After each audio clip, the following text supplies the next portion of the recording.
प्रयागराज में लगा है सबसे बड़ा कुंभ नहान।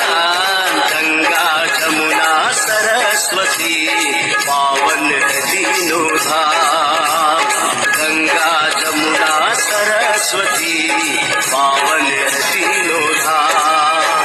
नहा के सब पवित्र हो जाए, बिगड़े बन जाए काम। गंगा जमुना सरस्वती पावन है तीनों धाम।